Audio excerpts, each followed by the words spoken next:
Alright everyone, I've gotten this one requested a lot, so let's talk about Mr. 200 Years, Aphelios.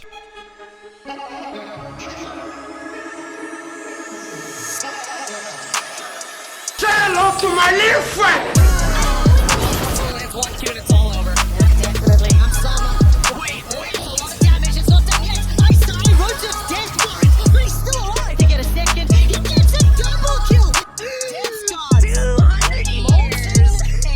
This one champion might have the most broken kit in the game up to this point and has received 8 nerfs since release as of patch 1014. On the back line, but he's now sort of 1 versus 4. Up on the other front, they turn onto the 3. The flash forward. Vista is point blank range with close range weaponry. My God, is it difficult to cast Aphelios? Even with him receiving countless nerfs, he has been one of the most dominant ADCs in competitive play and also in solo queue. To make sure that none of you enter into your champion select without knowing the correct runes, make sure that you pause the video here and go save this rune page for your Aphelios games. They are pretty standard runes for AD carry, so hopefully you won't run out of time in champ select to figure out your runes and pick something random. So just screenshot this. This is all you need. As with any runes or builds for champions, these can switch very quickly patch to patch. So make sure you check out op.gg so you have the correct build and skill order. But for kicks and giggles, here is the standard build that challenger ADCs are currently running with Aphelios. Now, you all know this is not the champion spotlight for Aphelios, so we are skipping over all of his abilities. And if you're mad about that, then pause the video, go watch his champion spotlight, then come back. I'll be right here waiting for you. But as for the rest of you, let's talk about how to play Aphelios during the laning phase. Mr. 200 Years is as hyper carry as you can get, and that means that you need items, and lots of them if you want to be useful to your team. And we all know that the most efficient way to get gold, which means more items, is to CS and to CS well.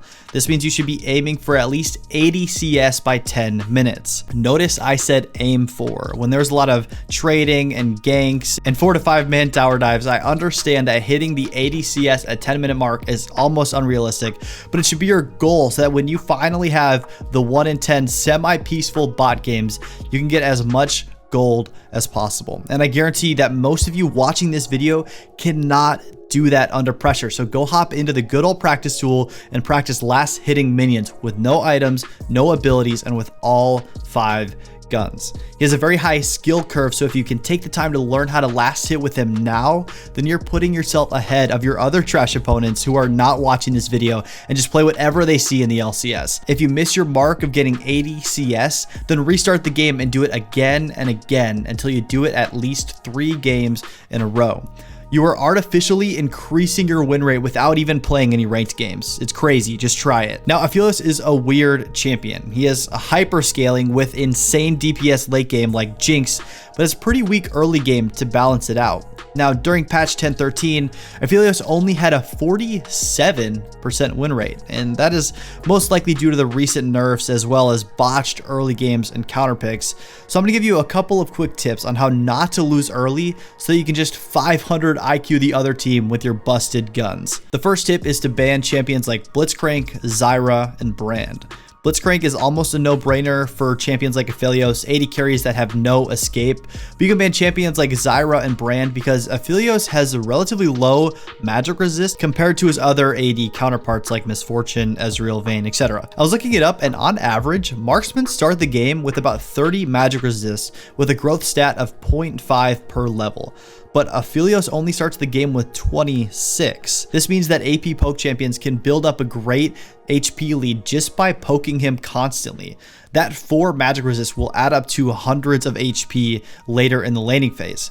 They're also just cancerous to play against in general, so just do yourself a favor and ban them at the beginning. His levels 1 to 3 are pretty decent because of the 2 guns you start with. His green gun, which is his rifle, allows you to poke early, and his red gun allows you to shove the wave in to get early lane pressure, which I highly recommend. After the first 3 levels, Aphelios is pretty useless because he doesn't have his items yet, and people kind of scale up with their own abilities to counter him.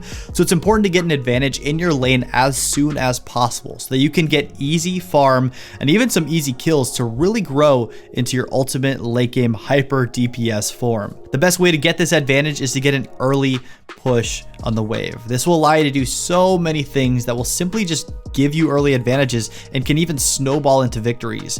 You can get an early cheater recall, you can help your jungler with Scuttle Crab, or just get some early vision. Unfortunately, most junglers start bot side, so you will probably have to give your jungler a leash so they don't AFK, and then get to lane as fast as possible without getting cheesed in the tri-brush. A good way to know that you leashed too much is that you miss experience on the first couple of minions. If you haven't turned on the setting to see when you gain experience, make sure you go do that. It is one of the most vital settings to change in the game. Hopefully you aren't cutting it that close when you get to lane, so we can move on to the second step, which is creating a minion advantage. The best way to do this is to kill the ranged minions first, if you can do this without getting poked too much. This allows your minions to take less damage and will help you build up a slow push into the enemy tower, which means you can accomplish any of the things that I just mentioned. Many low elo players are afraid of pushing their lane because there is a higher probability that they will get ganked, and yes, that is a decent concern, but it doesn't mean you should never push.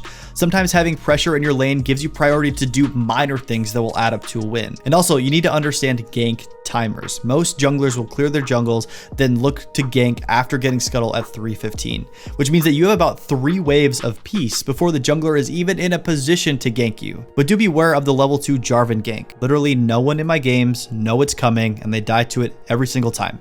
It's so obvious, just please don't die to that. Anyways, having pressure in your lane actually deters junglers from ganking you, and in some situations is used by a lot of pro players to get easy wins.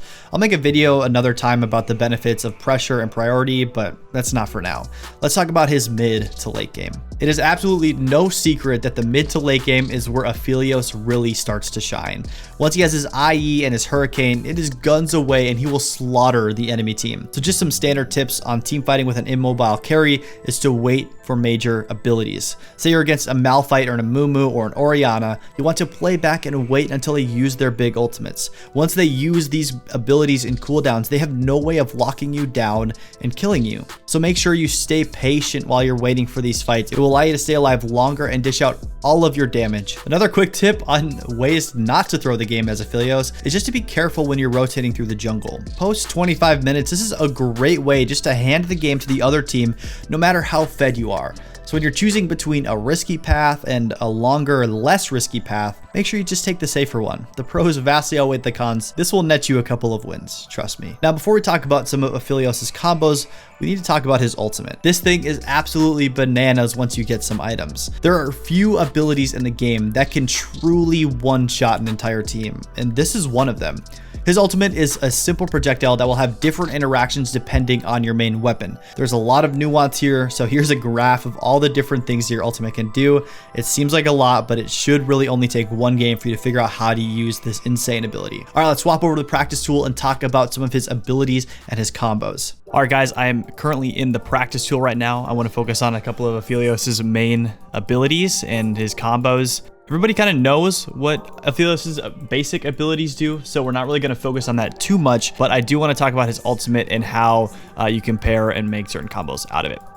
So the first one I want to talk about is how to get more Chakrams, which if you're watching the LCS or any Aphelios montages, you have seen so many clips of people using 6 to 10 Chakrams to absolutely delete a team and make his autos do over 1,000 damage. So when you have your Chakram gun out, it'll just naturally, you'll have 1.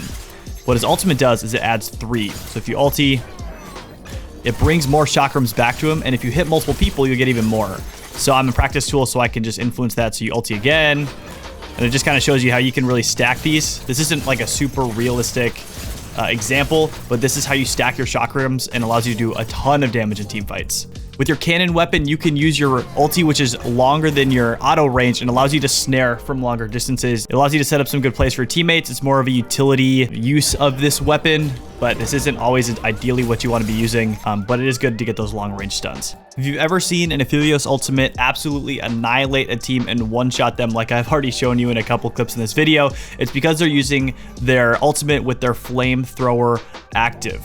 It's super simple, you just shoot it out, and it does damage in like a range, like a radius, and it'll increase, or it'll do additional damage, dealing up to 75% of their damage to secondary targets, which is the one that you didn't hit. So if we hit this top one, it'll do that much, and then 75% down as well. And so that's why when you see teams that are clumped together as 5, this will absolutely obliterate them. So you can pair this really well with like an Amumu ultimate or like Malphite. It allows you to get so much damage down for literally not doing anything. All right, guys, that has been it for the video. This has been your boy Snowda. Thank you so much for watching, and I will see you in the next video.